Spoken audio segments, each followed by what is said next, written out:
Chambo, thank you for sitting down with us this morning. 9 years at Ipswich Town Football Club. It's quite special for you, isn't it? What have these last few days been like? I'm sure you're going through all the emotions. Yeah, surreal really. Obviously in football everything comes to an end. There's no real fairy tales. The way it's happened is a little bit disappointing, but yeah, the last few days have been, I think you only get appreciated when you're sort of leaving a role or leaving a place of work. So yeah, the messages and phone calls I've received from not just fans, not just family, friends, people in football that you wouldn't even think of. So yeah, it's pretty overwhelming in that respect. Probably not sank in that I've worked here for the last day yet, but no, it's been a fantastic journey which I've been very, very proud of my contribution to the football club, and I think most people you speak to would echo that. We'll rewind and go back to the beginning, as they say. You're travelling down here. What were your thoughts, Chambo? Yeah, it was a bit of a controversial one when I first travelled down. I was in the middle of my medical. Simon Milton, I think Scousy mentioned yesterday, he had a massive role to play at the club when he was here, and he was an unfortunate loss over the last few years that the club have had. But yeah, we met and he took me around the nice areas of Ipswich, and then we came to the club. I started doing my medical, and then I got called out of my medical because something had changed in the deal. So we went back to where I was, and then I think 7 days later everything was sort of sorted and we came back. But yeah, it was enjoyable. That was the day I would always remember. Sitting down, having some lunch with Milts and talking about the club, and just looking forward to the opportunity that I was going to get here.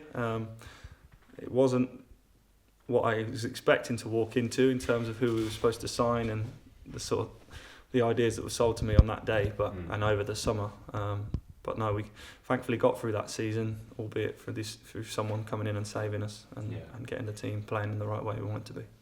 How did you feel when you walked into the building for the first time? Still some faces now that work there, and you've formed a great relationship with loads of people at the club over the years, haven't you? Yeah, and they're the heartbeat of the football club, and I just hope moving forward they still have their roles to play and their jobs there for them, and hopefully moving forward they'll have extra help in those roles, because a lot of people have took on a lot at the football club and a lot of help should have been given, but that's by the by.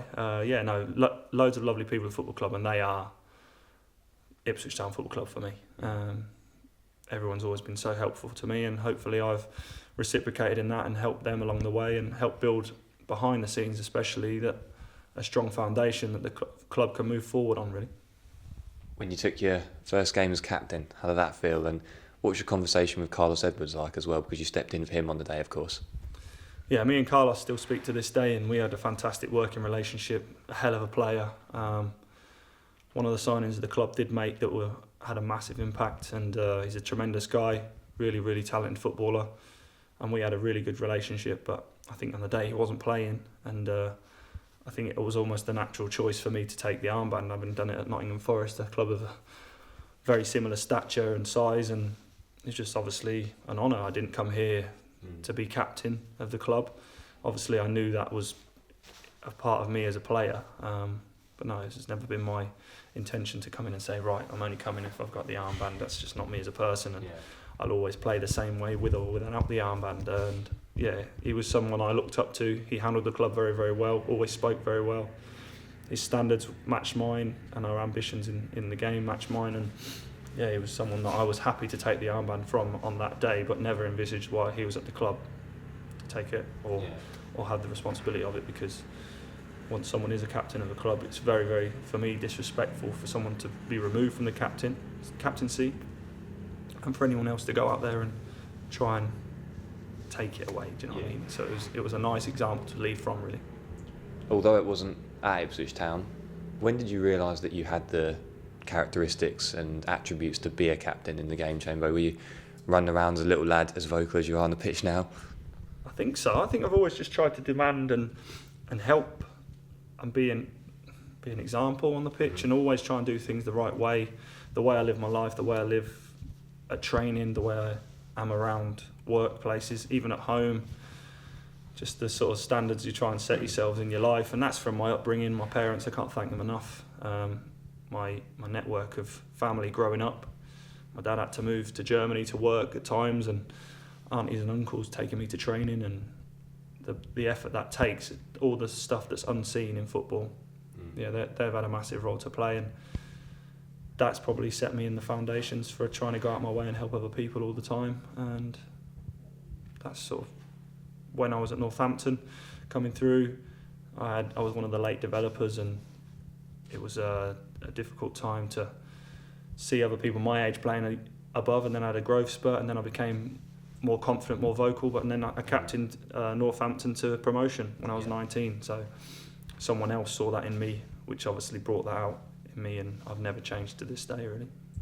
You've received a lot of praise as well for how you are on the pitch and how you are around the football club from your peers. That must mean a lot. I think that's all you can go on, really, at the end of the day as a player, because you can be hero 1 minute, zero the next in people's eyes, and that is football nowadays. That's the world we live in, and the football landscape has definitely changed from when I was a young player. But as long as, I always said to the lads, look, as long as I'm doing a job and you're being brutally honest with me that I'm doing this, I'm doing that right, that's all you can ask for. I've been fortunate to play under a lot of managers at the club over the last few years, and I've always been picked to play. So I think them two things go hand in hand. Your teammates and your management and your staff are picking you to play, and you're still picking you to be the captain. I think they must see something in you that doesn't change regardless of situations, and that's all I've always tried to pride myself on, really. I spoke to Scusi yesterday. We've just been chatting about that off camera. He said about his first day at the club, and you were in his ear from the beginning. Talk us through that day from your side of things. Well, I had a little inkling that he might be joining us in the previous season because he was out of contract.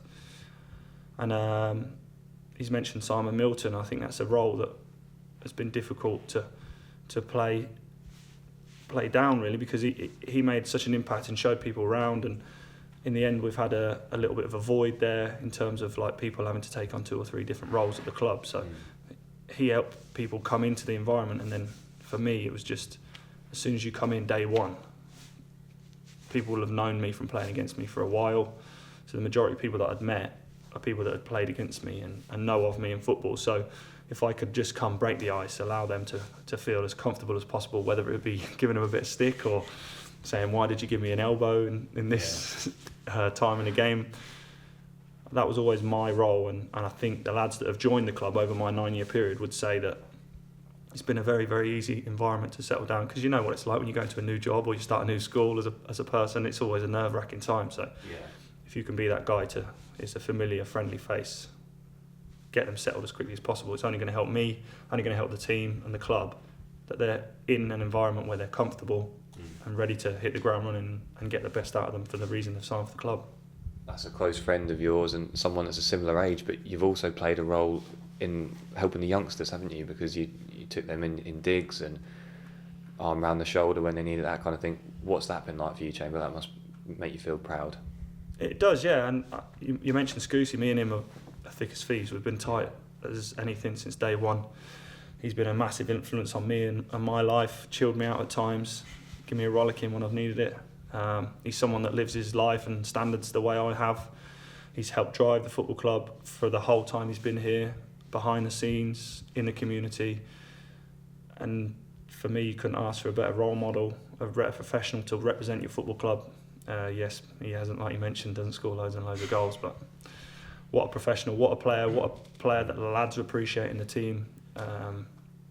He'll be sorely missed, I'm sure he will, at the club.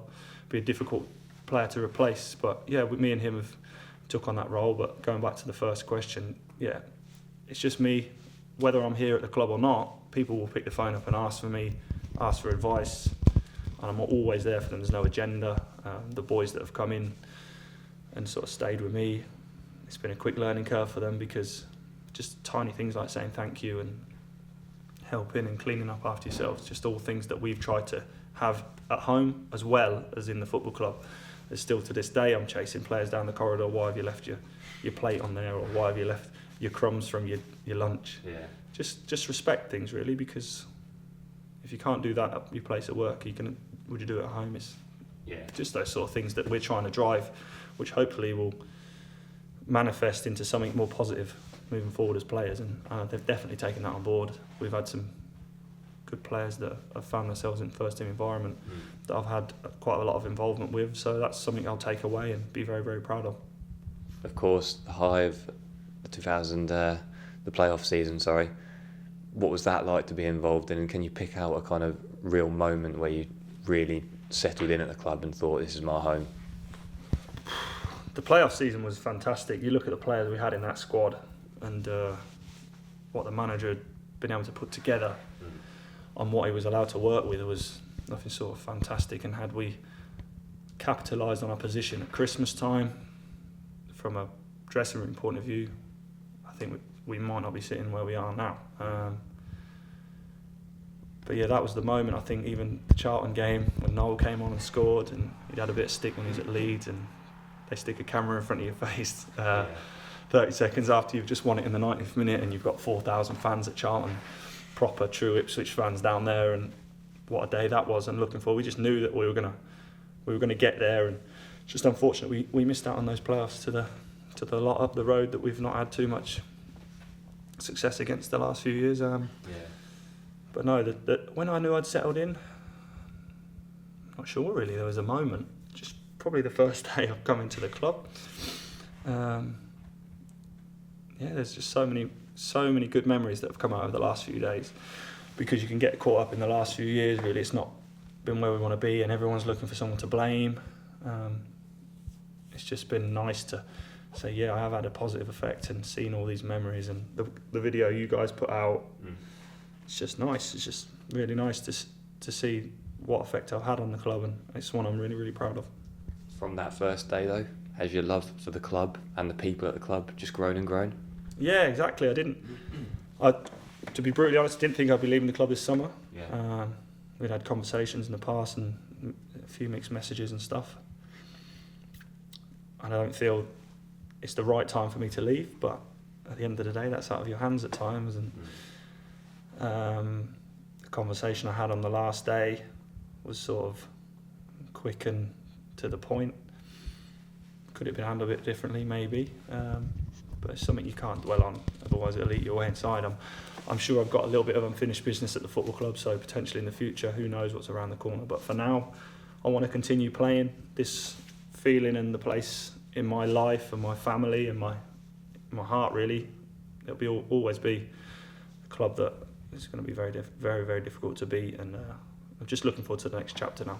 Yeah, that is the thing. You can't sort of dwell on it, I guess, because you've got to be excited about whatever's next. Yeah, exactly. And my family and my wife and mum and dad, even my little boy who's 9 and is playing in the academy, he's really sad, and they're all sad. You must be so sad. I'm like, it is sad. Yeah, it's sad, but football goes on. I'll be gone, and then in a couple of months' time, everyone will be excited about new signings, and I'll have a new chapter and a new adventure to go on. It is sad, but I just look at it like you say, you cannot dwell on these things, and like I mentioned earlier, it could have ended in a different way, and I could have been playing in front of the fans on the last of the season, and it'd have been great. But like I say, behind the scenes, the positive reception I've had has been mind blowing, and it's something that always, my love's grown from day one to where it is now, and I just look forward to taking my experiences into my next challenge, really. Is that one of the unfortunate things, that the fans weren't here, because you'd have got a special send-off?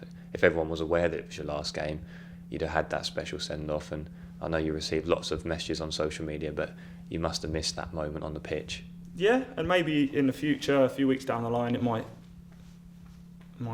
feel a little bit sadder, but it's one of them things. What can you do? I mentioned there's no fairy tales in football, and I just wish all the people behind the scenes, all the good people, my teammates that will be here next season, if there'll be a lot of them, I'm unsure, but I wish them all the best for the future. You've mentioned one of the games there that we've jotted down as kind of the big moments in your town career. Charlton away, that was. You've got others. Watford away, that must have been pretty special. QPR, the header, Sheffield Wednesday. What stands out, Chambo? I just think they're all there in a bubble there. I can't particularly pick one out. We had this season where we should have capitalised on us making the playoffs. I think that year after we lost Murph, didn't particularly replace him very well. There's so many things that could have gone differently. Yeah. And I just look back on my memories of the club and my contributions and scoring last minute winners and keeping loads of clean sheets. Even this season, I think we've kept 18 clean sheets, probably 4th, 5th best defensive record in the league. So they're things that I'm still contributing to in the playing side of it. Even last year, I think we had the 3rd best defensive record in the league. It's just unfortunate we couldn't turn them into a more positive season. But now I've got no doubt that my memories will become stronger and more vivid, and you guys will send me footage if I ask for it, and we can relive it at home. And I think the reaction ultimately from everyone that I've had is just proves to me that I have had a positive effect on the football club. Yeah.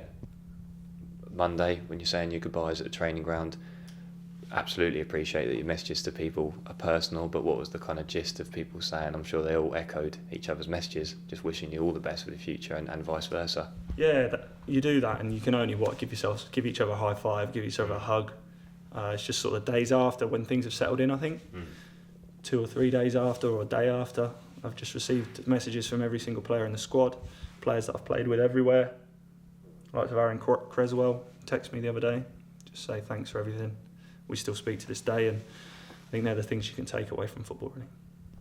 And your final farewell, Chambo. What's your message to the supporters who, well, you haven't had that farewell on the pitch, like we've just said. They've sent you messages on social media, but you're now doing your final interview. It's all kind of settling in, isn't it? Yeah, just thank you for taking to me from day one. I think they demanded the fist bump, which has become quite iconic. It's a shame it couldn't be in better circumstances at times. But it's been a hell of a ride. I thank every single person who's been so supportive of me. Yes, in football you always have your critics, and sometimes you don't appreciate what you've got till it's gone, but just thanks for everyone for making me feel at home, allowing me to live my life so well in the area. Everywhere I go, everyone speaks and has no hesitation to just come up and have a chat with me. Just being a good guy, but as well as a good football player for the club, is something that I'll never really forget. So thank you to everyone. You're right, it would be rude not to finish on the fist pump, Chambo. It's iconic, isn't it? What's it been like? Yeah, it's mad because obviously we were struggling so much at the time when Mick took over, and it's just pure relief away at Birmingham. We got that 1-0 win. Just something that came out, and the next game we won, and then it was like, oh. Yeah. And it just kept rolling and rolling and rolling. There were times where I wanted, that's enough, we'll finish on that, because however way you look at it, it's a little bit corny. But yeah, it's something that I've really enjoyed, and something that I've missed over the last few years because we haven't had too many of them. Yeah.